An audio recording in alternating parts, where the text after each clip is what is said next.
Welcome to Simple English Sessions. Hello. Today we're going to learn about a very, very famous person. His name is Albert Einstein. We'll tell you his life story, but using easy English. Yes, that's the plan. Our goal is really to help you learn some new English words and, understand a really great story. We'll try to speak slowly, and we'll explain words that might be new for you. Albert Einstein really did change the world. He was, well, an incredibly smart man, but his life wasn't always easy, not at all. We'll learn how he became so famous and maybe what we can learn from him too. Yeah, and as you listen, just try to get the main ideas. Don't worry if you don't catch every single word. We'll definitely help you out with any words that seem a bit difficult. Okay then, let's start our deep dive into Albert Einstein's life. So Albert Einstein was born a long, long time ago, March 14th, 1879. And he was born in a small town in Germany. It was called Ulm. Ulm, right. And his parents, Hermann and Pauline Einstein, they were pretty ordinary people, weren't they? They were, yes, ordinary. Okay, so what does ordinary mean exactly? Ordinary just means, not special or unusual. Pretty typical, like most people. His father, Hermann, he worked with electricity, had a business doing that. And his mother, Pauline, she really loved music and learning books and things. Right, so a normal family background, more or less. Exactly. Now, when Albert was a baby, there's this story that he looked a little different. Apparently, his head was unusually large. Unusually large. Bigger than normal, you mean? Yeah, bigger than what you'd usually see in a baby. His family even used to joke about it, apparently. They sort of wondered if he'd grow up to be a normal child. And was he just a normal child in the end? Well, no, not really. He definitely wasn't just normal. He grew up to completely change how we see the world. Okay, so the large head might have been a little sign, maybe. Perhaps. Another thing was he was a very, very quiet child. He didn't actually say his first words until he was almost 3 years old. 3. Wow, that is quite late. That must have worried his parents. Oh, it did. They were quite worried. Some people even thought maybe something was wrong with him, mentally. His family even called him Der Depperte at one point, which kind of means the dopey one, but also the quiet one because he just didn't speak much. So why was he so quiet? Was he maybe slow, like they worried, or just unhappy? No, it doesn't seem like he was slow at all. It seems he was quiet because he was just thinking so much, always thinking. People said he would just sit for hours watching everything around him, like he was trying to figure out how it all worked, deep in thought. Already observing, processing everything. Okay. Then, when Albert was about 5 years old, something quite important happened. His father gave him a small gift. It sounds simple, but it apparently changed his life. It was a compass. A compass. What's a compass? Right, good question. A compass is a small tool, usually round, that helps you find directions. North, south, east, west. It has a little needle inside it, and that needle always points north. Always. Okay. I see. Like for hiking or sailing. Exactly. And little Albert, he just couldn't understand it. How could this needle always point north? No matter which way he turned the compass, what was making it move? He couldn't see anything pushing it. Precisely. He became completely fascinated by this little thing. You could even say he became obsessed with it. Obsessed? What does obsessed mean? Obsessed means you just can't stop thinking about something. It takes up all your attention. So he just stared at this compass for hours, trying to figure out the invisible force that was moving the needle. An invisible force? What kind of force is that? Well, it means a power you can't see, right? Like gravity, or in this case, magnetism, the Earth's magnetic field. And this was really the first time Albert realized there were these unseen forces, these hidden rules running the world. And he wanted to understand them. Yes, he wanted to discover all of them. He said later that this experience with the compass left a deep and lasting impression on him. It really stuck with him. Wow. From just a simple compass. Yeah. Now, when Albert actually started school, things didn't go quite so smoothly. He really didn't like the way teachers taught back then. How so? What was school like? Schools in Germany at that time were very strict. Strict. What does that mean? Strict means there were lots and lots of rules and not much freedom for the students. Very disciplined. And the main way of learning was just to memorize everything. Memorize. Yeah, memorize means you have to learn something exactly, word for word, like a poem or a list of dates, without necessarily understanding it. Okay. Rote learning. Exactly. But Albert wasn't interested in just memorizing facts. He wanted to ask why. He wanted to figure things out for himself. Probably didn't go down well with the strict teachers. Not at all. They often got angry with him for asking questions or not paying attention. One teacher actually told him something quite cruel. He said, You're a disgrace. You'll never amount to anything. You'll never be successful. A disgrace. That sounds harsh. What does that mean? A disgrace is someone or something that makes others feel ashamed or really disappointed. It's a terrible thing to say to a child. Definitely. But did Albert believe those words? Did he listen to that teacher? It seems like it hurt him naturally, but no, he didn't let those words stop him. He kept going his own way. Good for him. So school was tough. It was, especially with subjects like languages. He struggled with those, but there was one subject he absolutely loved. Let me guess. Mathematics. You got it. Mathematics. He adored it. He even called it the language of the universe. Okay, mathematics. That's numbers and shapes, right? Yes. Mathematics is the study of numbers, shapes, patterns, and how they relate to each other. For Albert, solving math problems was like playing with fun puzzles. So he found his niche there. He did, and thankfully, even though school wasn't great, his family believed in him. His mother, Pauline, she noticed he had an interest in music, so she encouraged him to learn the violin. Did he like that? Well, at first, he apparently didn't like practicing much. Like a lot of kids, I suppose. But over time, music became really important to him.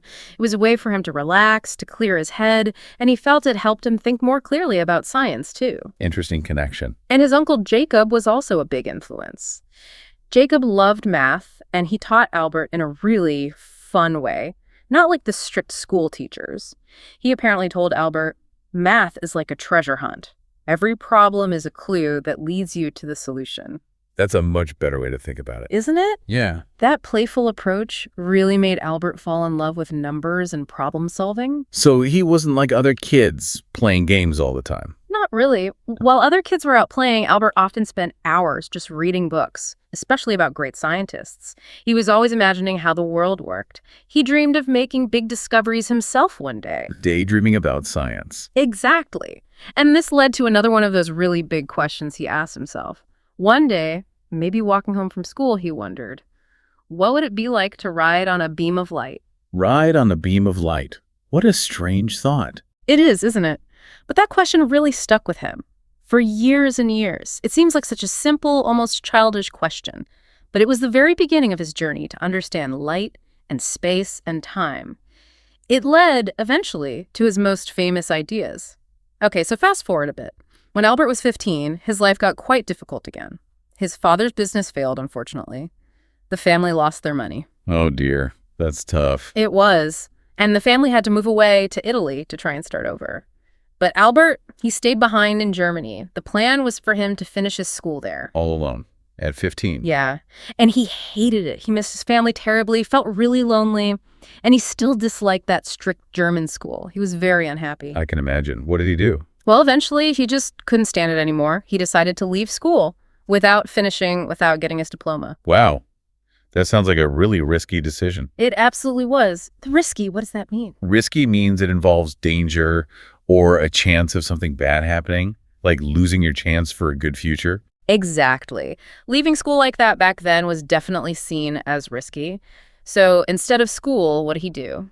He decided he would just keep studying on his own. Teaching himself. Pretty much. He just read tons of books. Science, philosophy, mathematics, whatever he was interested in, he taught himself. That takes incredible discipline, especially after leaving school. It really does. And many people, adults around him, probably thought he'd completely ruined his future, a dropout. But Albert didn't seem to care what they thought. Nope.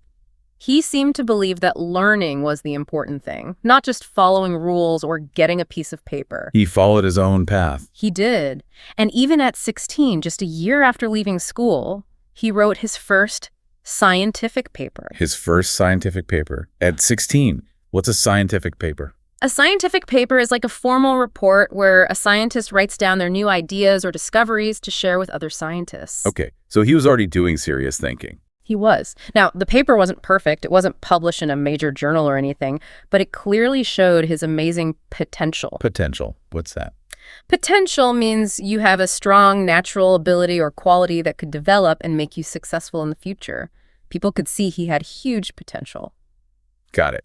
So what was his next step? Did he try to get back into education? Yes. He applied to a very famous and respected school in Switzerland.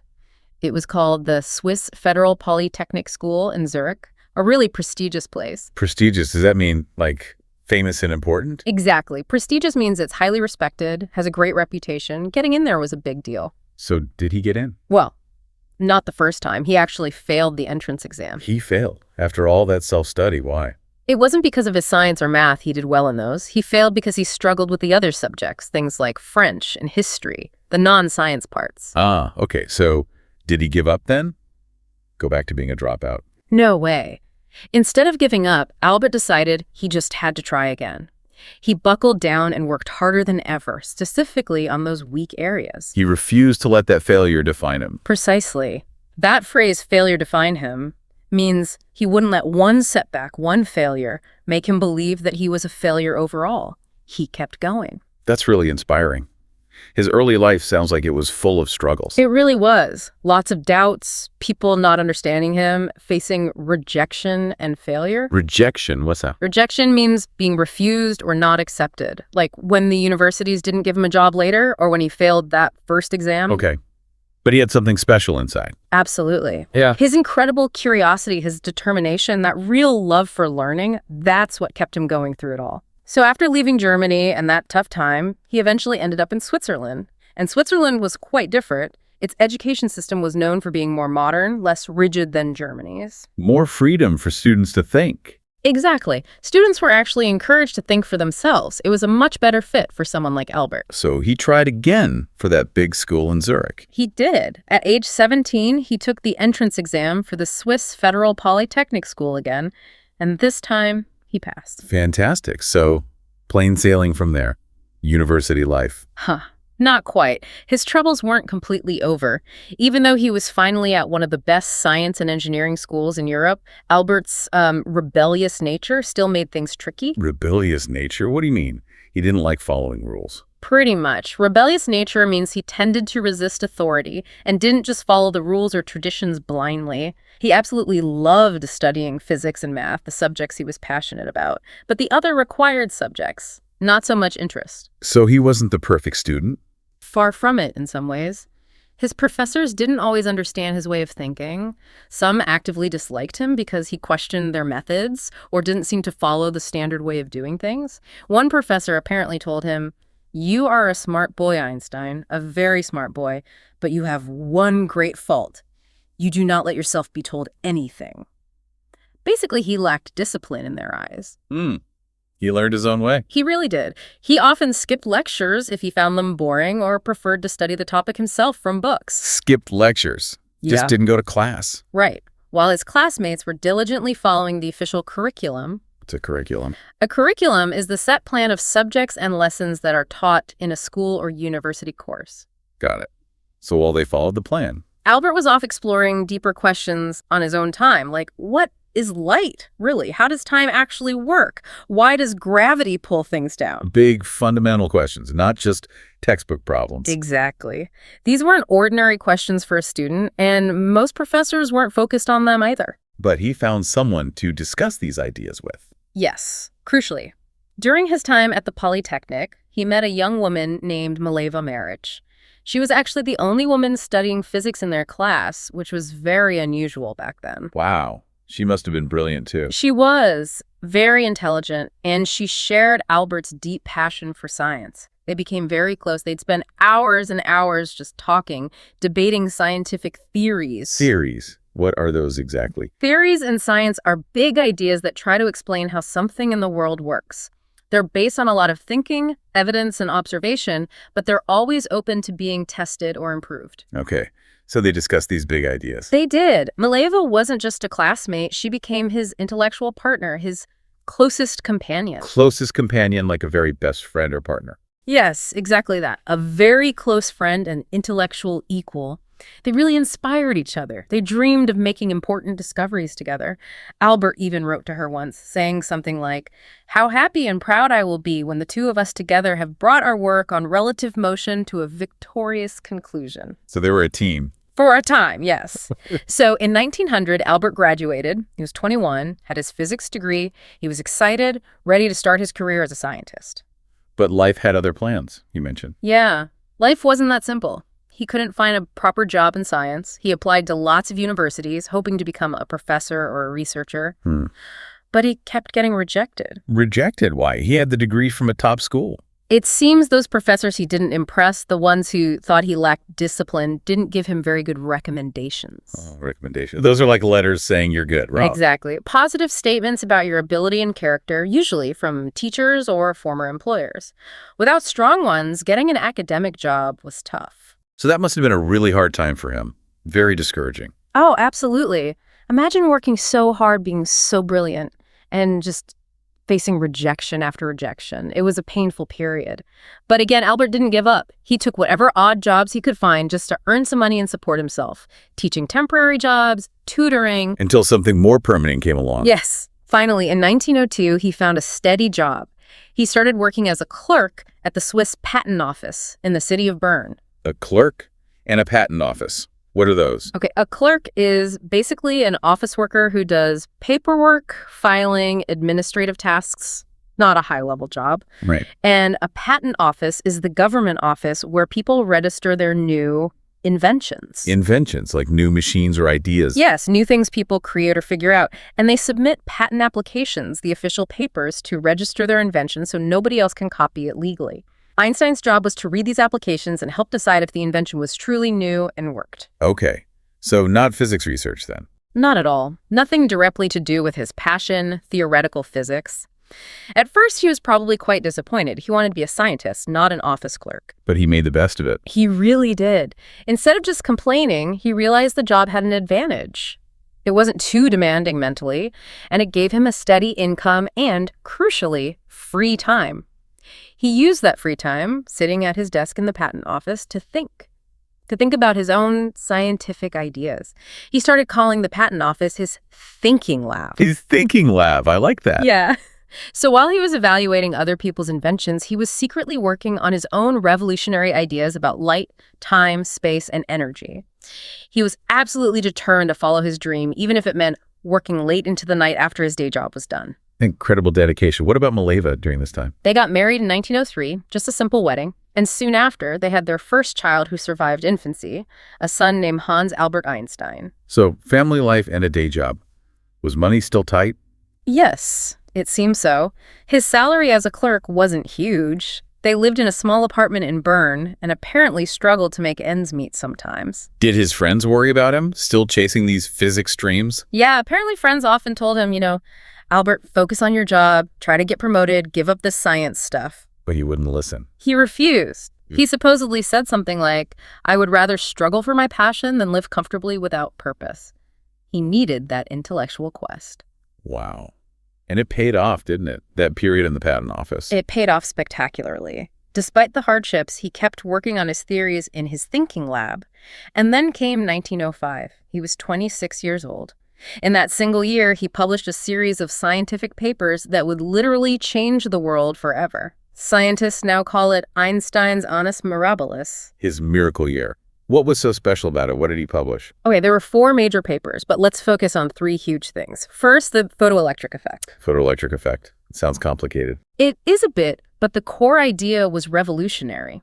He explained how light, which everyone thought was just a wave, could also act like tiny particles of energy. He called them photons. Light as particles. Yes. This discovery explained some experiments that didn't make sense before, and it was a key step towards quantum physics. This is actually what he later won the Nobel Prize for, not relativity initially. Okay, that's one. What else? Second, Brownian motion. He explained why tiny specks of dust or pollen suspended in water seem to jiggle around randomly. Why do they? He showed mathematically that they were being constantly bumped by even tinier invisible things, atoms or molecules.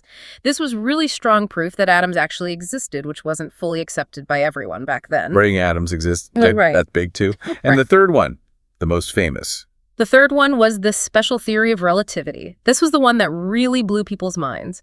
He proposed that time and space are not absolute, not the same for everyone, everywhere. Instead, they are relative. Relative. What does that mean? Dependent on something else. Exactly. Relative means it depends on something else, in this case, how you're moving. Time can actually pass slower for someone moving very fast compared to someone standing still, and space can contract. That sounds like science fiction. It does, but it's how the universe actually works. And from this theory came the most famous equation in science, EMCMC. Yes, everyone knows that one. Energy equals mass times the speed of light squared. Right. It showed that energy and matter, the physical stuff things are made of, are basically interchangeable, two sides of the same coin. Immense energy could be locked inside a tiny bit of matter. So matter is just stuff, Yeah. physical substance. Yes, matter is the physical substance that makes up everything you can touch and see. So photoelectric effect, Brownian motion in atoms, and special relativity with EMCM. Yep. All in 1 year from a patent clerk. All in 1 year. From the thinking lab. It completely shocked the scientific world. This unknown clerk had just turned physics upside down. So after 1905, things really started to change for Albert. It took a little while, but scientists around the world began to realize just how important his work was. People started paying attention. Definitely. He started getting offers for teaching positions at universities, first Zurich, then Prague. He finally became a professor. His hard work was finally paying off. It was. But, he didn't let the success change him fundamentally. He kept asking those big questions, kept pushing the boundaries of science. He really believed that knowledge was infinite. Infinite, meaning endless, without limits. Exactly. Infinite means having no end or limits. And he believed that curiosity was the absolute key to understanding the universe. Curiosity, that strong desire to know or learn something. Yes, that constant questioning, wanting to find out why. That's what drove him. So by around 1909, he was becoming quite well known in Europe. Yes, his discoveries were being discussed everywhere in the scientific community. He moved from Zurich to teach in Prague, then eventually back to Zurich, and then a huge step up. People were definitely starting to call him a genius. A genius, like someone with super high intelligence or skill. That's right. A genius is someone considered to have exceptional intellectual ability, but Albert himself remained very humble about it. Humble, meaning modest, not proud. Yes, humble means not being overly proud or boastful about your own importance or abilities. He famously said something like, "I have no special talent, I'm only passionately curious." Or another time, "I am no genius, I am simply curious. I stay with questions longer than others." Staying with the questions longer, that's interesting. Isn't it? It suggests his breakthroughs came from persistence as much as raw intellect. But fame must have brought challenges. He didn't seem like someone who enjoyed the spotlight. Not particularly. He really didn't care much about appearances or money. He kept living a simple life, often wearing old clothes, famously going without socks sometimes. His focus was purely on his work. So the image of the slightly eccentric professor started early. It did. Then in 1914, he got a really big offer. He moved to Berlin in Germany for a very prestigious position at the Prussian Academy of Sciences and the University of Berlin. Back to Germany. Was this a good move? Career-wise, it was huge. It gave him incredible resources and, importantly, the freedom to focus entirely on his research without regular teaching duties. This is when he really developed his next big idea. But 1914, that was also when World War I started, right? Exactly. The world was changing rapidly, turning violent. Millions of people's lives were torn apart by the war. How did Einstein react to that? Many scientists supported their country's war efforts. Albert did not. He was a dedicated pacifist. He spoke out openly against the war, which was quite brave at the time. He believed in peace and used his growing influence to promote harmony. Harmony. You mean peace and agreement between people? Yes, exactly. Yeah. Peace, cooperation, understanding between nations. He was quite vocal about it. What about his family life during this turbulent time with Mileva? Sadly, this was also the period when his marriage to Mileva really fell apart. The pressures of his increasing fame, maybe the move to Berlin, combined with their earlier struggles, it just created too many problems between them. That's sad. They started out as such intellectual partners. It is. They officially divorced in 1919. Albert did ensure that Mileva and their 2 sons were financially taken care of, though. He used his future Nobel Prize money for that. Okay. But 1919 was also a huge year for science, wasn't it? Monumental. In that same year, 1919, something incredible happened. British scientists, led by Arthur Eddington, conducted an experiment during a solar eclipse. They were testing Albert's new theory, the general theory of relativity, which he'd been working on intensely since about 1907 and published in 1915. General relativity. How is that different from special relativity? General relativity was his theory of gravity. It proposed that gravity isn't a force pulling things together, like Newton said. Instead, gravity is the result of mass and energy warping or curving spacetime itself. Heavy objects create curves, and other objects follow those curves. Warping space-time. Wow. And the experiment. The experiment measured the light from distant stars as it passed close to the sun during the eclipse. According to Einstein's theory, the sun's massive gravity should bend the path of that light. And did it? It did. The results perfectly matched Einstein's predictions. Gravity could bend light. That sounds like a truly revolutionary discovery. Oh, it was. Revolutionary discovery means a finding that causes a huge fundamental change in thinking. This completely changed how we understood gravity and the universe. The news went everywhere, instantly.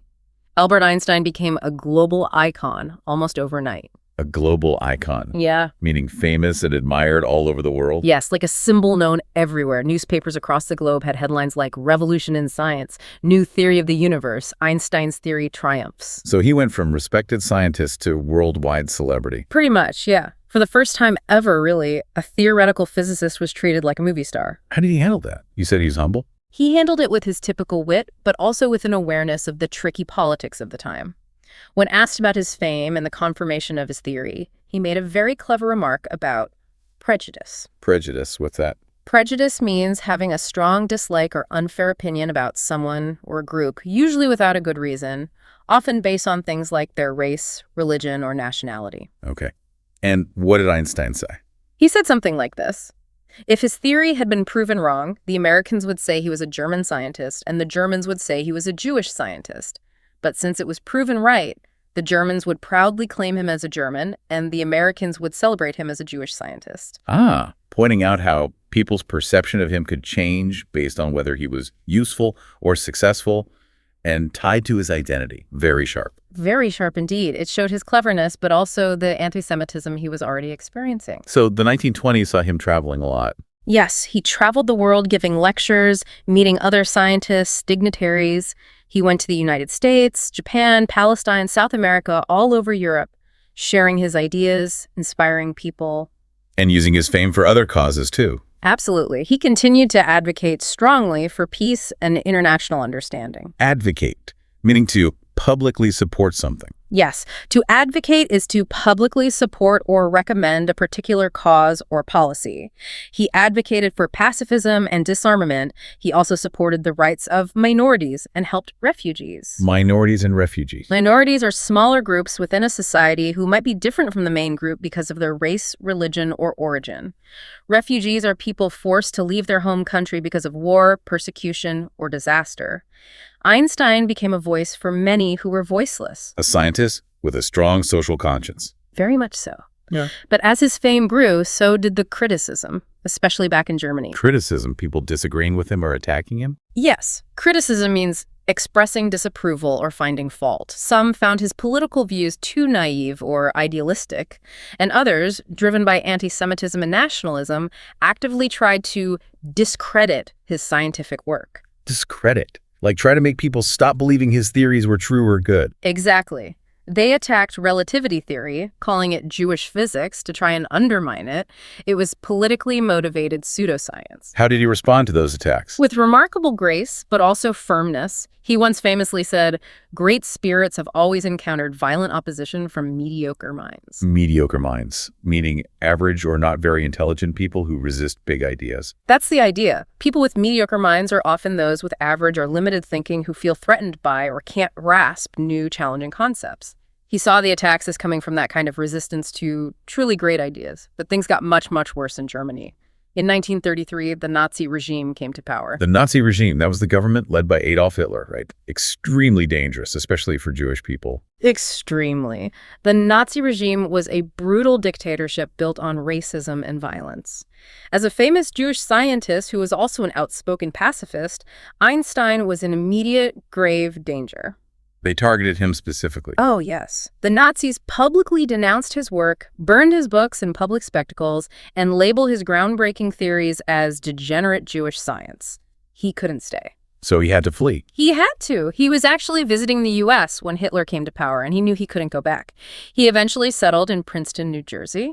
He joined a new research center there, the Institute for Advanced Study. That must have been heartbreaking, leaving his home country under such circumstances. It was. He was deeply saddened by what was happening in Germany and Europe. But even then, he tried to remain hopeful. He once said, "In the middle of difficulty lies opportunity." Finding opportunity even in dark times. He became an American citizen then. Yes, in 1940, he spent the rest of his life living and working in the United States. Then came World War II, and the atomic bomb became a reality. What was his connection to that? It's a complex story. He didn't directly work on building the bomb in the Manhattan Project, but in 1939, worried that Nazi Germany might develop one first, he was persuaded by other scientists to sign a letter to President Franklin D. Roosevelt. The letter warned Roosevelt about the possibility of nuclear weapons and urged the U.S. to start its own research. And his equation, ECICR, laid the theoretical foundation for it, right? Exactly. The foundation here means the basic scientific principle that made it theoretically possible.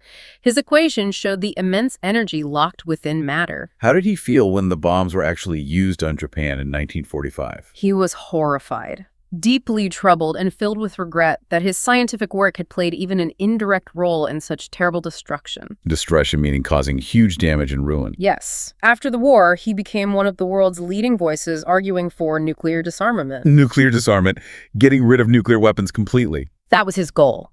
He co-founded the Emergency Committee of Atomic Scientists to warn the public about the dangers and advocate for international control. He famously said, reflecting on this, "Mankind invented the atomic bomb, but no mouse would ever construct a mousetrap." A sharp comment on human wisdom, or lack thereof. Indeed. Despite being maybe the most famous scientist in the world by this point, his personal life remained incredibly simple, almost humble. Still no socks. Still no socks, apparently. He refused to own a car. He enjoyed sailing, but amusingly, he never actually learned how to swim properly. A man of contradictions. But his mind kept working. Always. His curiosity never faded. Even in his later years, he kept thinking about the biggest questions in physics.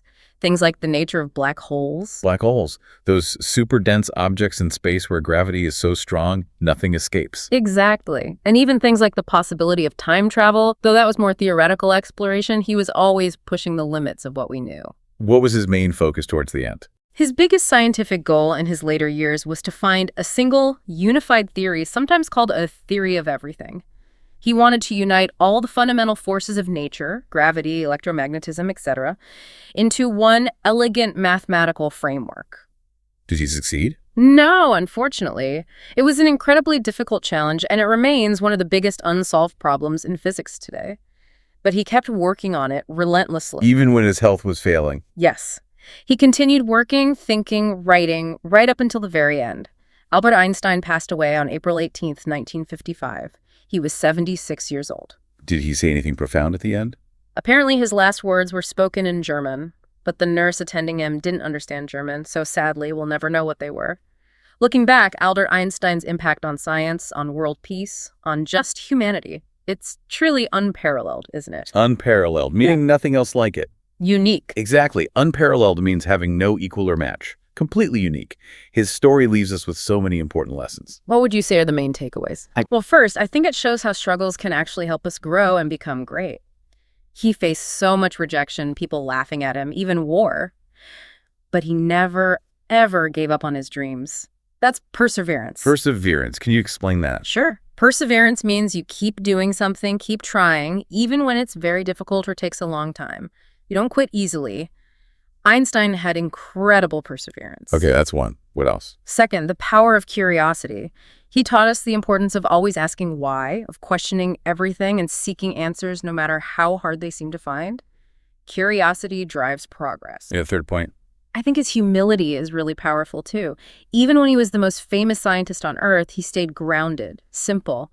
It shows that real greatness often lies in understanding your own limits and staying focused on what matters, not just fame.